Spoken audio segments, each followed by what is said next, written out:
Good morning students. आज मैं आपको फिजिक्स का एक चैप्टर कार्य तथा ऊर्जा पढ़ाने जा रहा हूँ। बहुत इंटरेस्टिंग चैप्टर है, बहुत मजा आएगा। आप केवल ध्यान से सुनिएगा इसमें होता क्या है।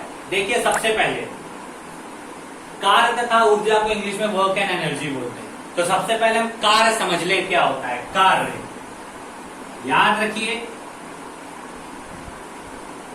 किसी वस्तु में बल लगाकर उसे बल की दिशा में विस्थापित करना ही क्या कहलाता है, हमारा कार्य कहलाता है। जैसे ये मेरे पास एक रिमोट है, ये इस समय स्टेज कंडीशन में यानी विरामावस्था में है। हमने इस पे बल लगाया और ये विस्थापित होने लगा, तो ये मेरा कार्य हो गया। पहले ये रिमोट मेरा यहाँ था, अब मेरा रिमोट खिसक के यहाँ चला गया, तो ये मेरा क्या हो गया, कार्य हो गया। तो हम डेफिनेशन क्या लिख सकते हैं, किसी वस्तु पर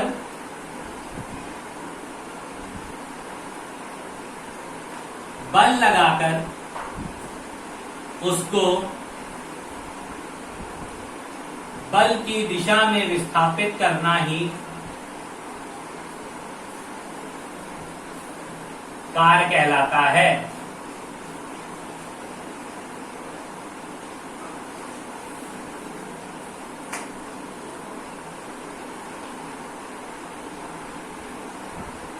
कार्य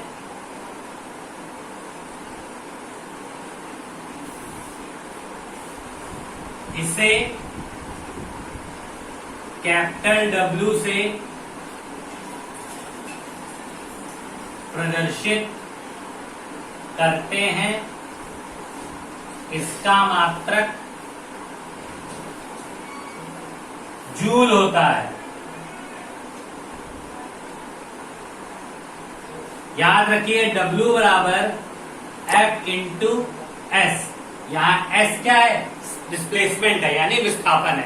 अब देखिए, कार्य और बल में क्या, एक बल की मैंने परिभाषा बताई थी कि बल वह धक्का या खिंचाव है जो किसी गतिमान अवस्था में स्थित वस्तु को विरामावस्था में और विरामावस्था में स्थित वस्तु को गतिमान अवस्था में लाता है या लाने का प्रयत्न करता है। देखिए, मैंने एक प्रयत्न वर्ड बताया था। क्यों बताया था, जैसे ये दीवार है, इस दीवार में अगर हम धक्का लगा रहे हैं, दीवार 1 इंच भी विस्थापित नहीं हो रही है, परंतु हम इसमें बल जरूर लगा रहे हैं। अगर बल मापक यंत्र से हम इस दीवार पे लगाए गए बल की गणना करें तो पता चल जाएगा हम इस दीवार पे कितना बल लगा रहे हैं। परंतु अगर कार्य की बात की जाए, कार्य क्या होता है, कार्य वह होता है जो बल लगाकर वस्तु को विस्थापित करता है। यानी वस्तु को एक जगह से जब तक हम दूसरी जगह ले नहीं जाते तब तक हमारा कार्य नहीं माना जाता। इसीलिए विस्थापन की आवश्यकता कार्य पे डिपेंड करती है। जैसे दीवार पे हम धक्का लगाए, दीवार 1 इंच भी विस्थापित नहीं हो रही है, इसका मतलब किया गया कार्य हमारा शून्य, क्योंकि दीवार को हम विस्थापित नहीं कर पाए हैं, इसलिए हमारा किया गया कार्य कैसा हो गया, शून्य। पर दीवार पे जो हमने बल लगाया वो बल अपनी जगह पर बना रहा। हमारा बल शून्य नहीं है, हमारा किया गया कार्य शून्य है। तो कार्य की परिभाषा क्या हो गई, किसी वस्तु को बल लगाकर बल की दिशा में विस्थापित करना ही कार्य कहलाता है। इसका मात्रक जूल होता है। अब एक बात और थोड़ा सा ध्यान रखिए कि अगर कोई वस्तु जमीन से उठा के अगर हम अपने सर पे रख लेते हैं तो भी हमारा किया गया कार्य शून्य हो जाता है। पूछिए कैसे। याद रखिए, अगर किसी वस्तु को हम किसी कोण पे उठाते हैं, जैसे एक वस्तु हम ये खड़े हैं, वस्तु यहां रखी है, हमने उठा के इस वस्तु को यहां रख लिया, इसी वस्तु को उठा के हमने यहां रख लिया, तो देखिए कोण कितने डिग्री का बना, 90 डिग्री का बना। जब वर्क किसी कोण पे किया जाता है तो मेरा फॉर्मूला बन जाता है W बराबर F into S cos theta. Trigonometry में आप लोगों ने साइन कॉस टेन पढ़ा है, तो इसीलिए ये कोई नहीं कहेगा हमसे कि सर हमको कॉस थीटा पता नहीं है।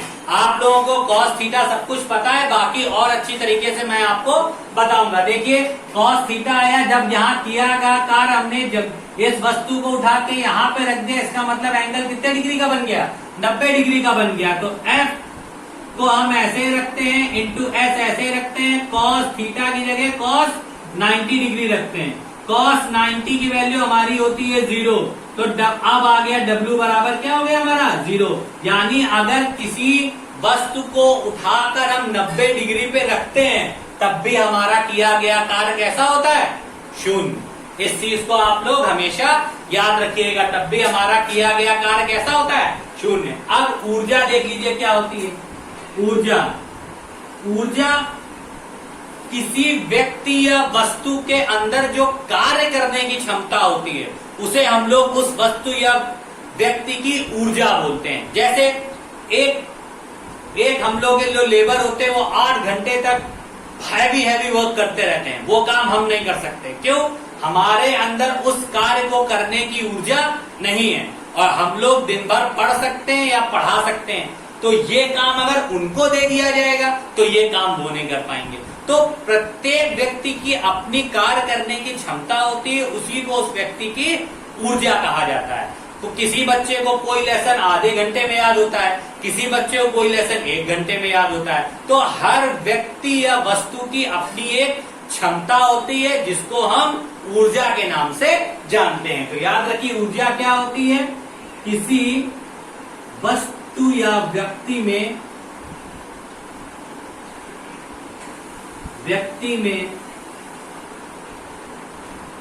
जो कार्य करने की क्षमता होती है उसे उस वस्तु की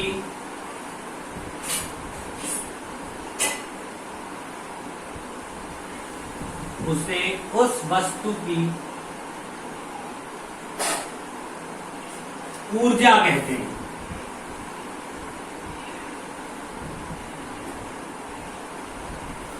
अब ऊर्जा कितने प्रकार की होती है? विशेष ऊर्जा मुख्य रूप से केवल और केवल 2 प्रकार की होती है। सबसे पहली होती है हमारी गतिज ऊर्जा और दूसरी हमारी होती है स्थितिज ऊर्जा।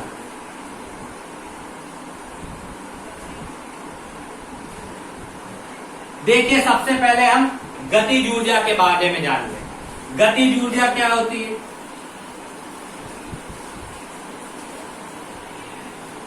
किसी व्यक्ति या वस्तु में गति के कारण उसके अंदर जो ऊर्जा उत्पन्न होती है उसे उस वस्तु की गतिज ऊर्जा कहते हैं।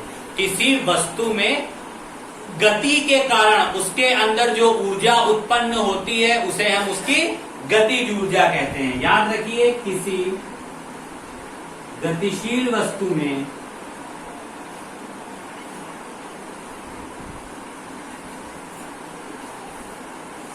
उसकी गति के कारण जो ऊर्जा उत्पन्न होती है उसे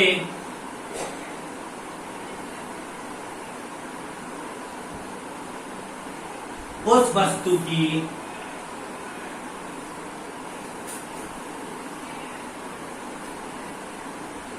गतिज ऊर्जा कहते हैं।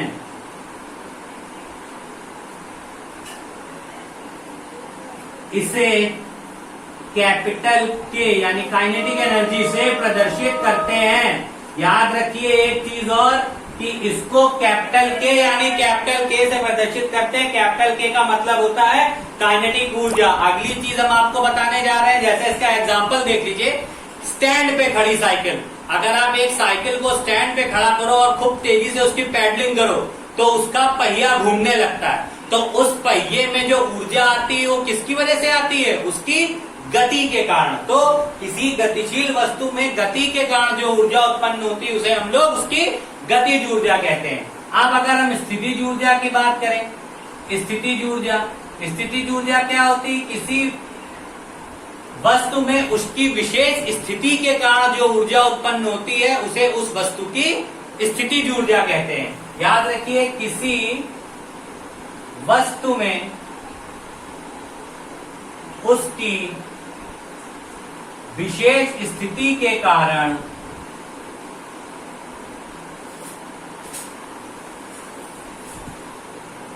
जो ऊर्जा उत्पन्न होती है उसे उस वस्तु की स्थितिज ऊर्जा कहते हैं।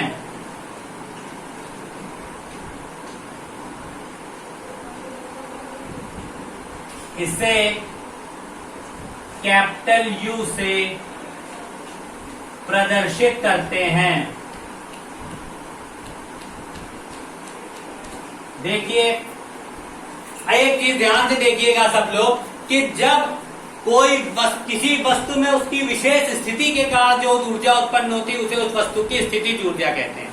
तो आप लोगों ने गतिज ऊर्जा जान लिया, स्थितिज ऊर्जा जान लिया। अब याद रखिए, एक नियम होता है हमारा कि इसके बाद का अगला नियम होता है ऊर्जा संरक्षण का नियम।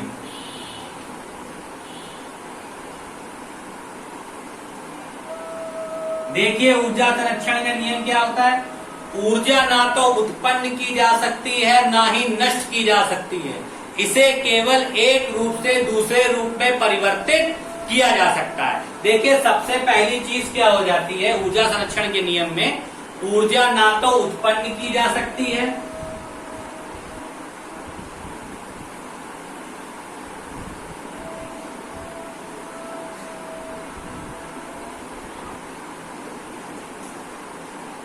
और ना ही नष्ट। उसे केवल एक रूप से दूसरे रूप में परिवर्तित किया जा सकता है। रूप में परिवर्तित किया जा सकता है।